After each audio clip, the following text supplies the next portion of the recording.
That's right. We're here on a Monday afternoon. It's President's Day, and I happen to have the Executive Director of Beyond Abuse with us this afternoon, Cathy Miller.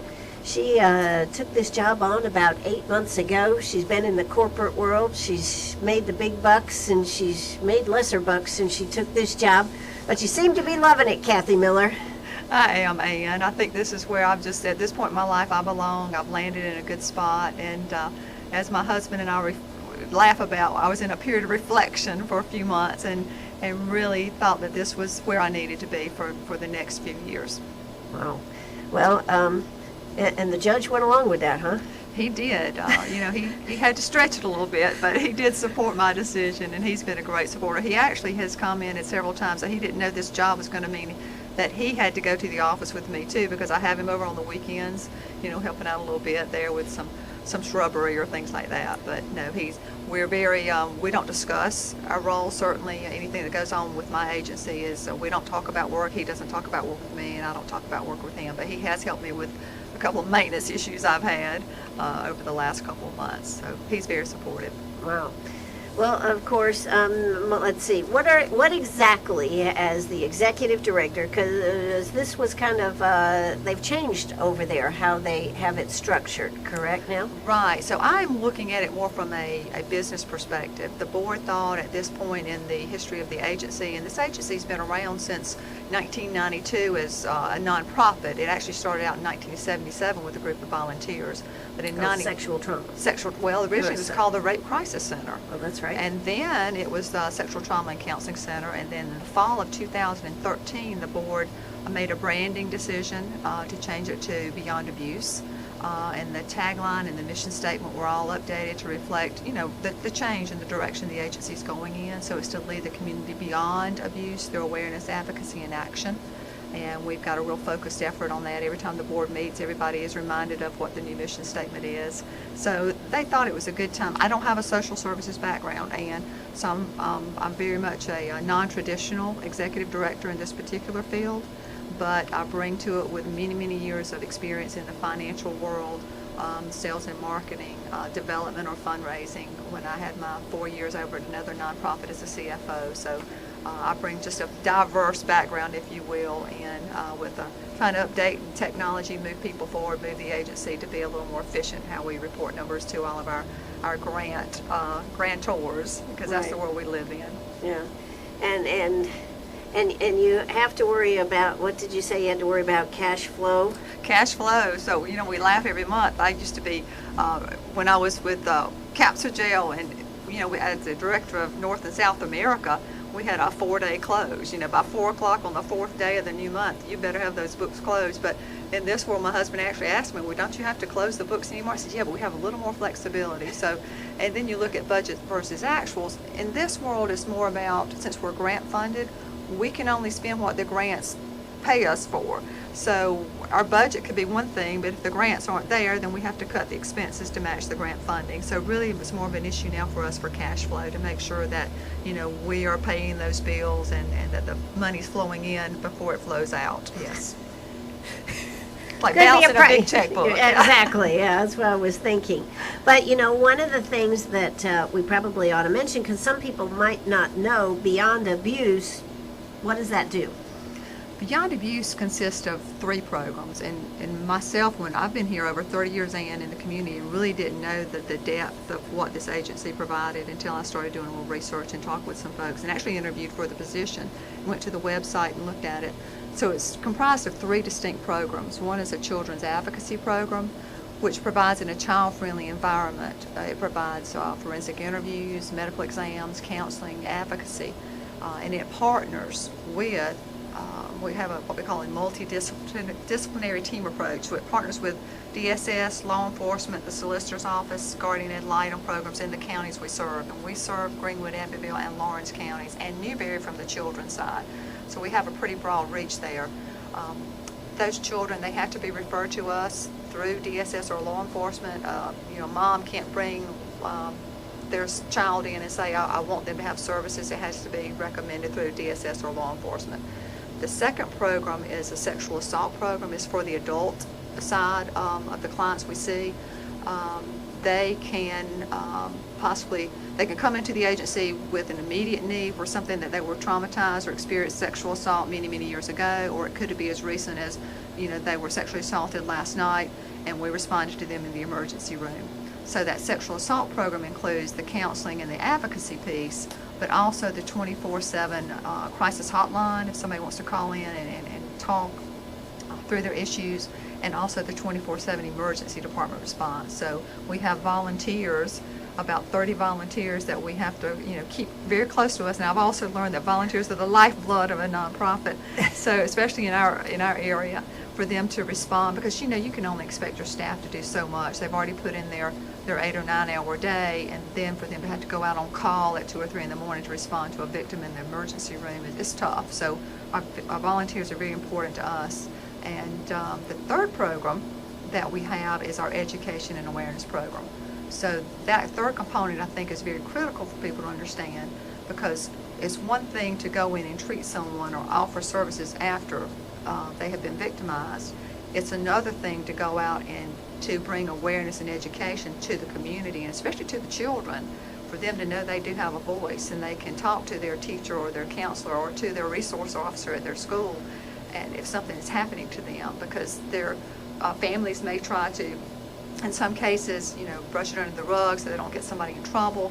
But that's a big component for us, our third program, and that's really what I want to highlight a lot as much as I can, is that we have 2 full-time people that go out and do this work in the community. One focuses on the pre-K through the 12th grade and does age-appropriate curriculum for those students, and it's a variety of topics. We can talk about those later if you want to, but and then we have another staff member who focuses on the 18 to 25-year-old age group, and again, age appropriate. And we have in the community any church groups that want us to come in and speak, any civic organizations. That's part of what I do, as well as the outreach coordinator and our juvenile services specialist.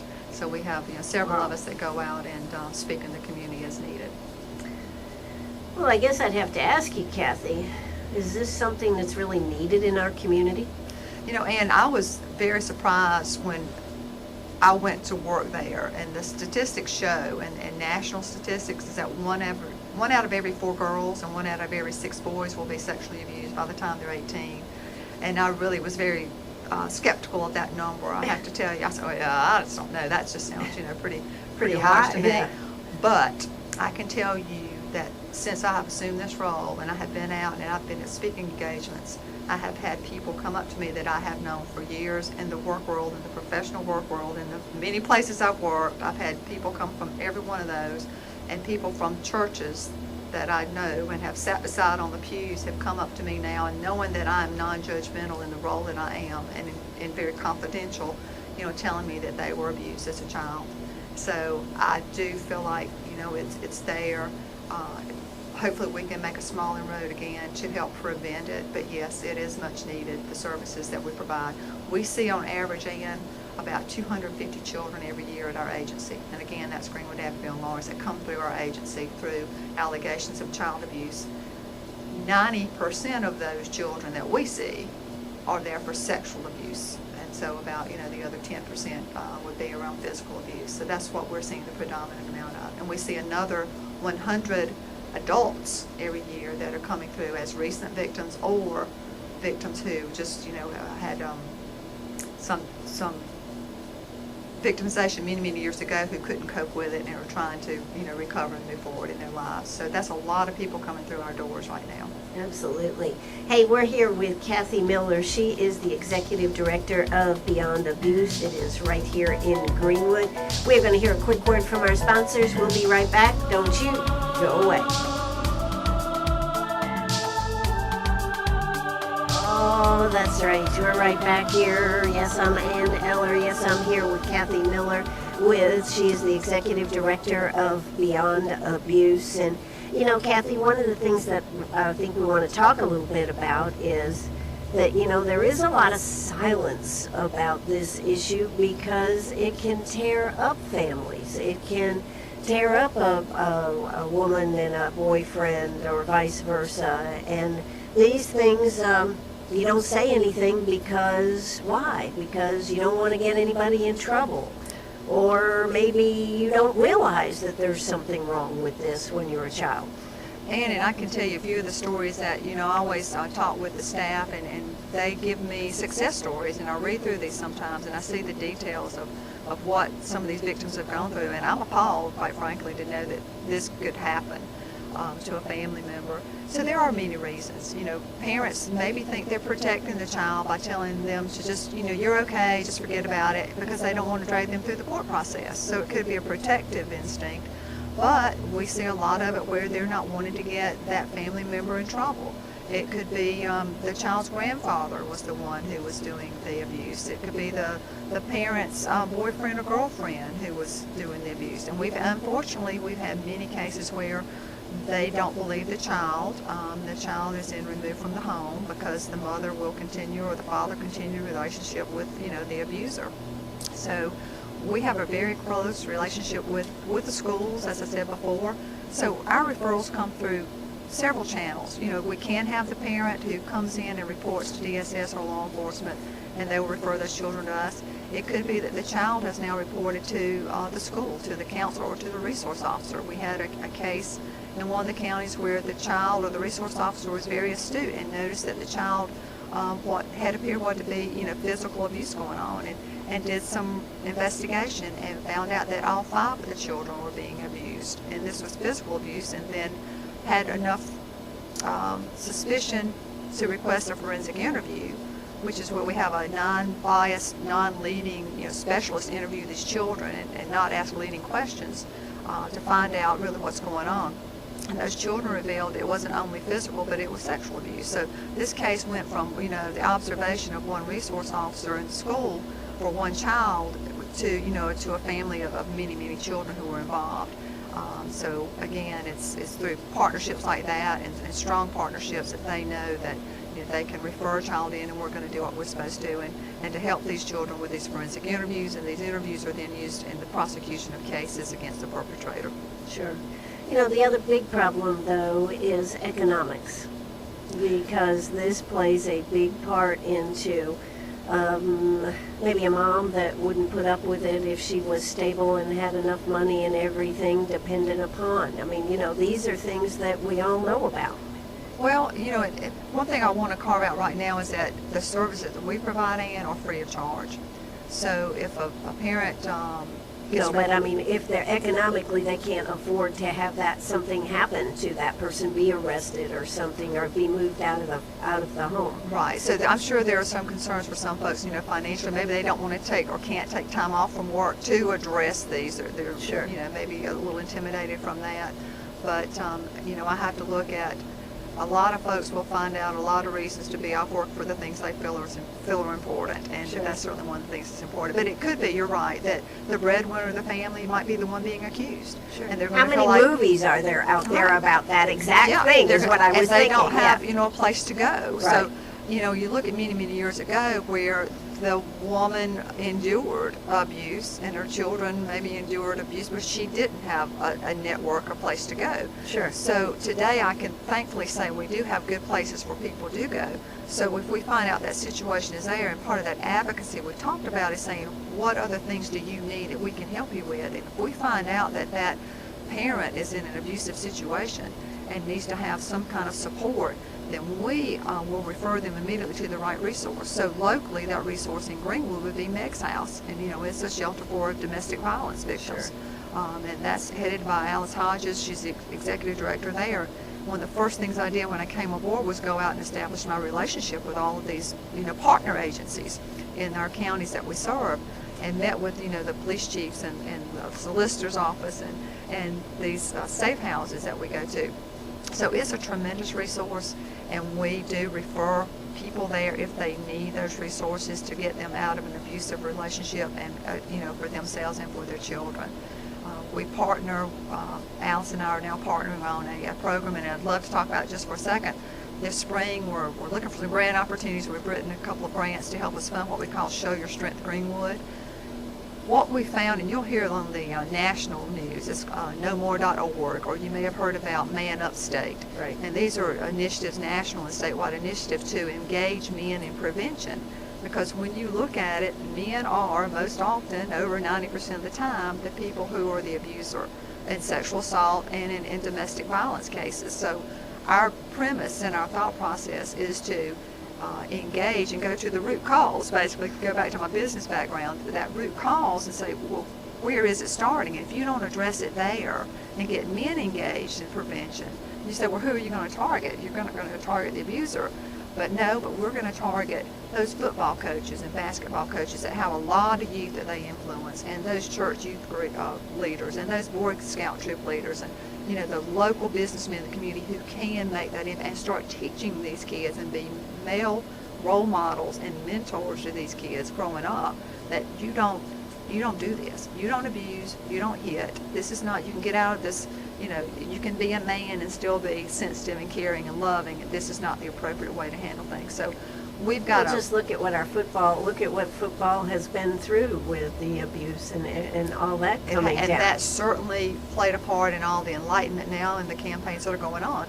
And I have to tell you that the National Football League has given us a small stipend for this year. We've got $1,319 from the National Football League to help us with, volunteer crisis intervention, so that we can help in some small way. And that money will be used very, very in a good way to help us with training of volunteers and helping make sure that we can serve those victims through the crisis hotline or the emergency department response. So yes, I think that has highlighted the problems and the issues that we've seen. And we're going to try to, spin on that coattail of that to get Greenwood engaged as well. And we're going to line up some speakers, some education awareness, some speakers, some victim testimony, and get these guys to come in and make a commitment that they're going to do what's right, to stand up and show their strength. So I hope that we'll be able to, have some more details about that later. Sure. No, I think, but that is, you look at, and then you look at some of the role models out there that are not good role models. I mean, some of the lyrics and everything, for example, that is in some of the hip-hop music out there, just, if you ever catch just a few of them, you just go, whoa! That doesn't remind you of the music you were listening to when I was growing up. I agree, Ann. It's, we talk about social media today and things like this, just, it's like a match being lit. Boy, it just takes off so fast this day and time. And kids are exposed to so much at such a younger age now.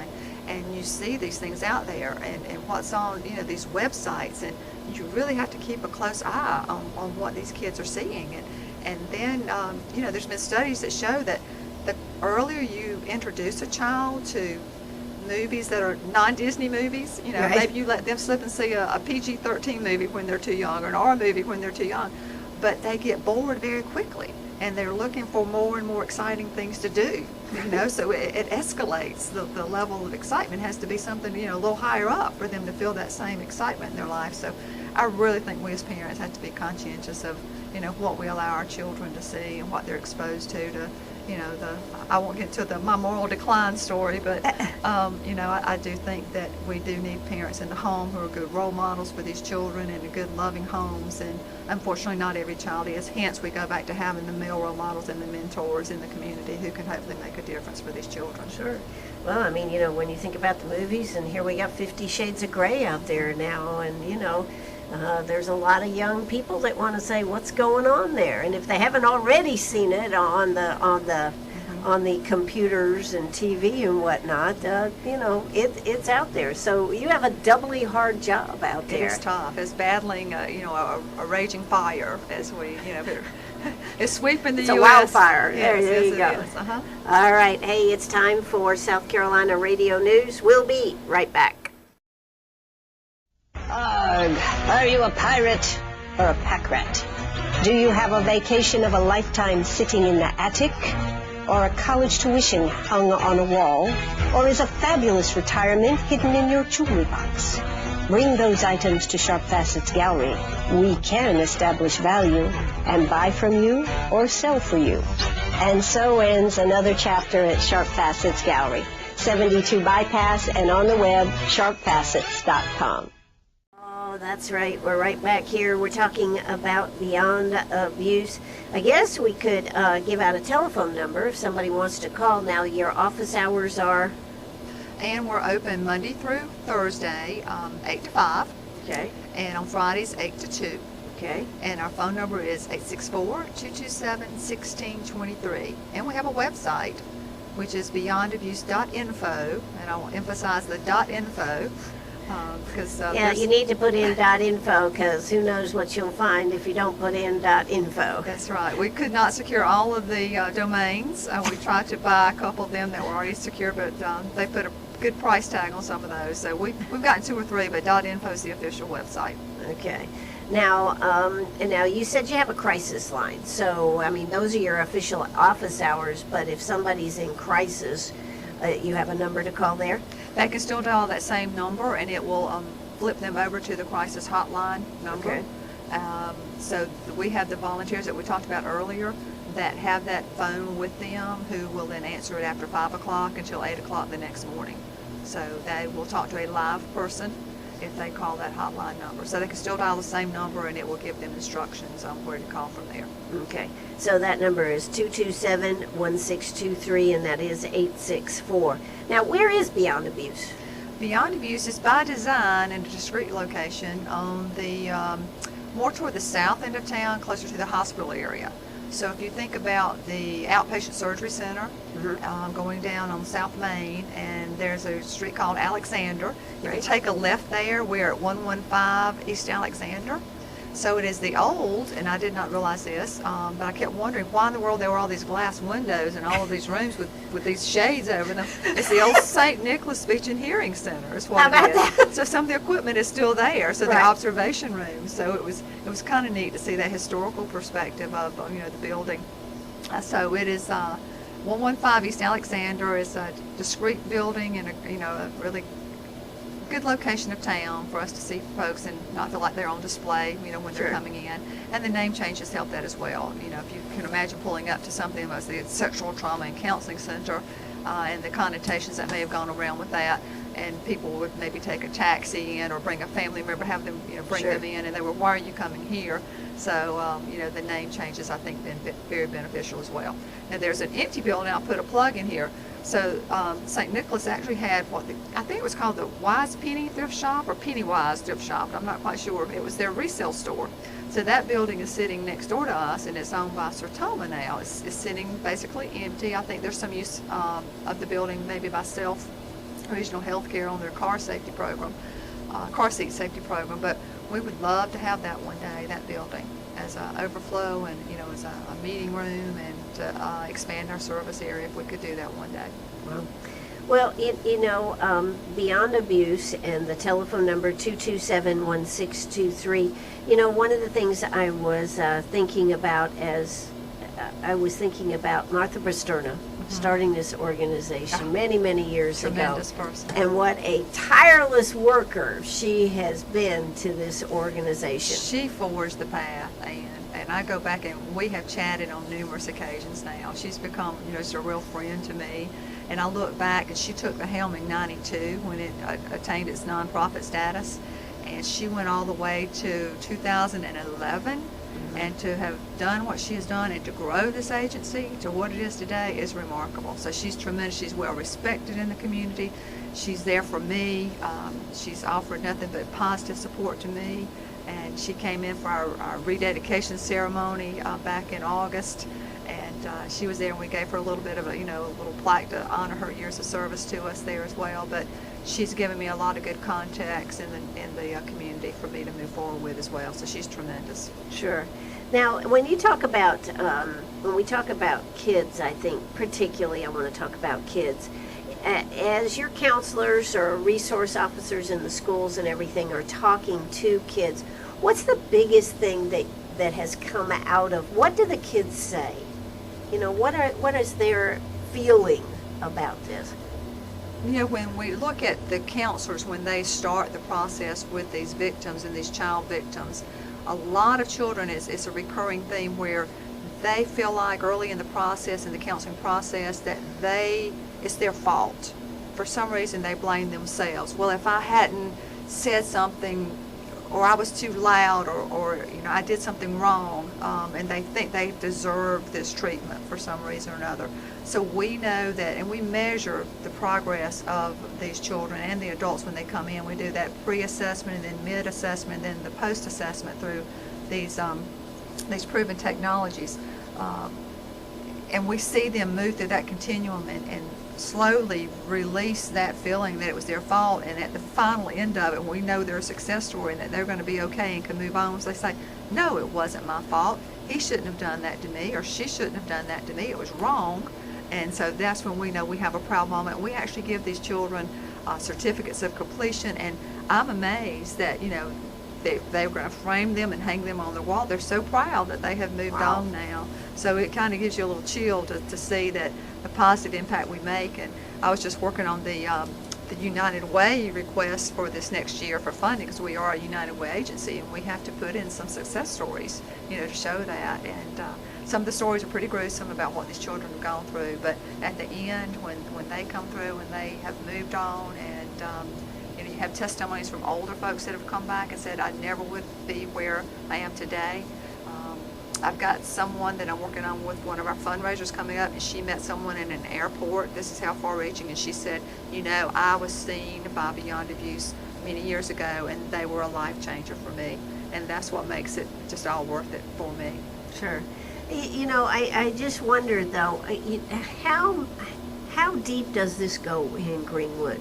Are you guys going to be out of business anytime soon? Well, you're funny you say that, because when I went to work with the agency in my first staff meeting, I said, okay, our goal is to work ourselves out of a job. Right. And they all looked at me. I said, no, that's really the goal for us, but unfortunately, I think that would be a long time in coming. So, first we want to empower the children to be able to, report it, but we certainly want to prevent it from happening at all.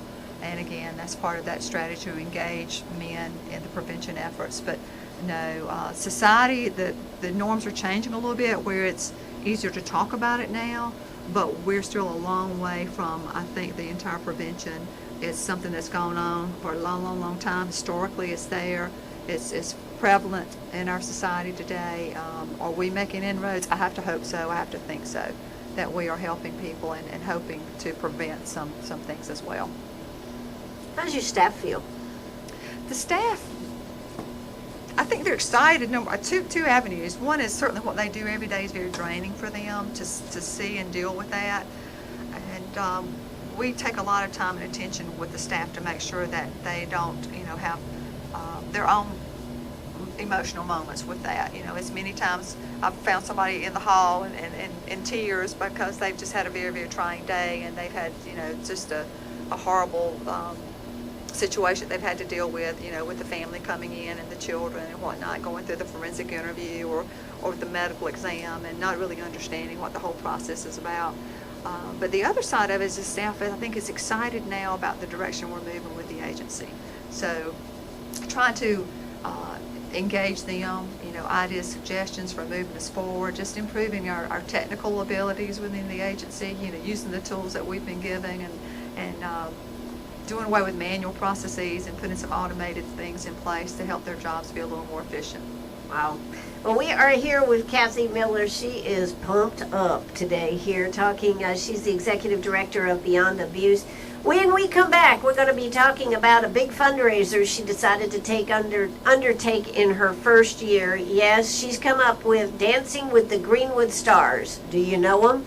By the time we leave here, you might know them. You probably do know them, and they are going to be dancing and putting on a great show so that you will contribute to a great event. Hey, when we come back, we'll talk more about that. Don't you go away. Oh, that's right. We're right back here. Sharp Facets Gallery. How you doing this afternoon? Hey, I am Ann Eller. I am with Cathy, here with Cathy Miller. She's come up with this phenomenal idea, and you are just going to be amazed at who is involved in this. I understand that you went right to the top when you decided to pick your MCs, Jim Medford and Betty Horn.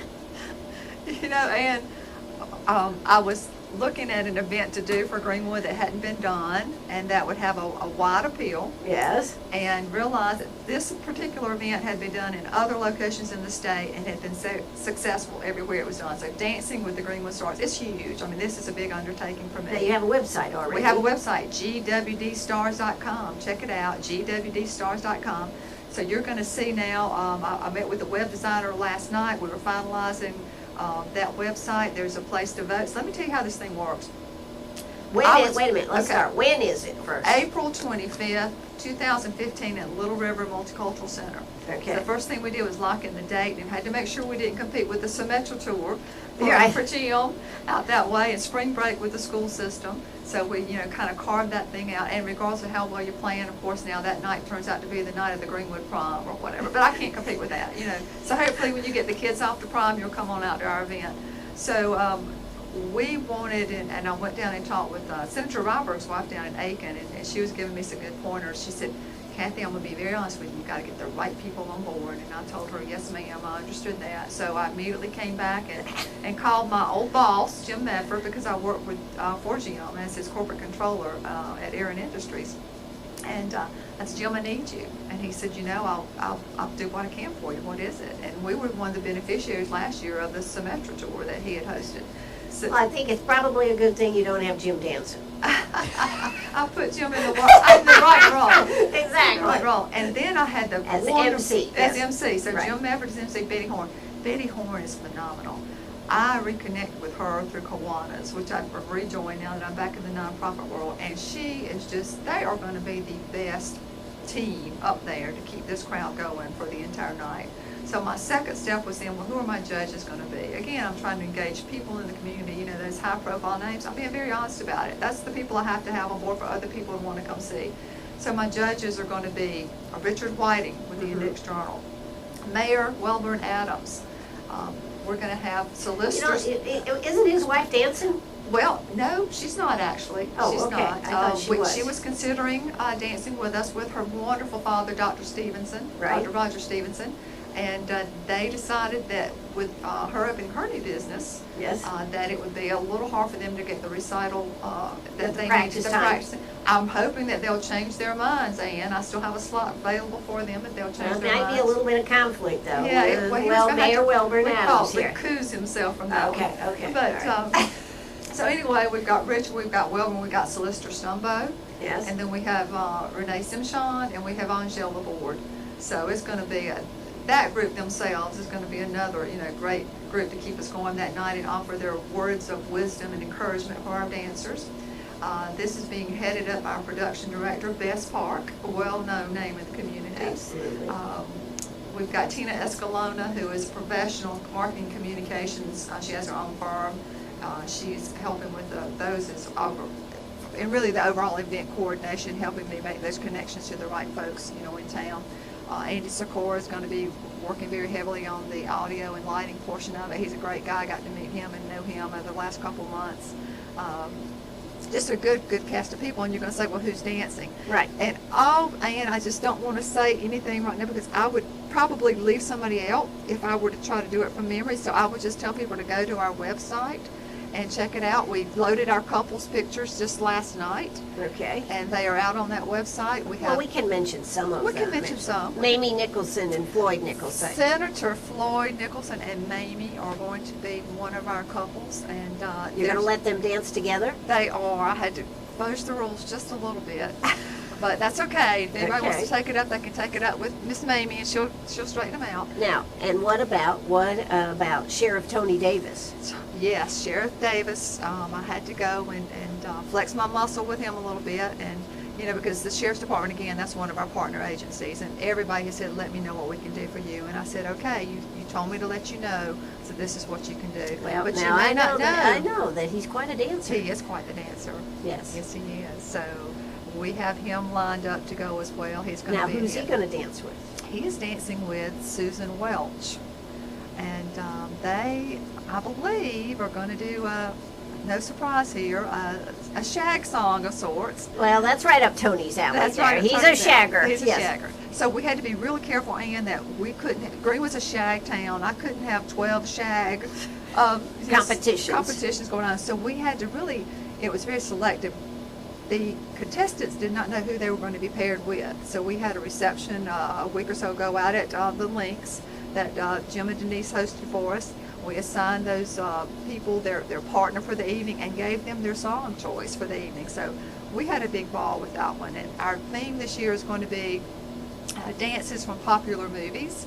So you may see somebody like a Heather Jones and a Trip Pageant dancing to She's the One That I Want from Grease. So we've certainly given them the option if they wanted to make some changes to that, but we've given recommendations so that we are ensure that our crowd is entertained and there's a variety of music going on that entire night. We've got a few surprises up our sleeve to keep everybody just engaged with everything. So, we're looking to, our website is up. You can go online now for tickets are there. The information to buy tickets, to buy a table, and hopefully it's some much needed sponsorship. I'm not going to be shy about doing that as well. We need sponsorship. I'm sending requests out, and we'd love to have a full house that night. We're hoping to have 400 folks in there to really raise some much needed funds for this agency. We're going to have 8 couples and 4 groups. So this is not just a couples competition. We have 4 groups represented. Capsugel has a group out there that's going to have a lot of fun.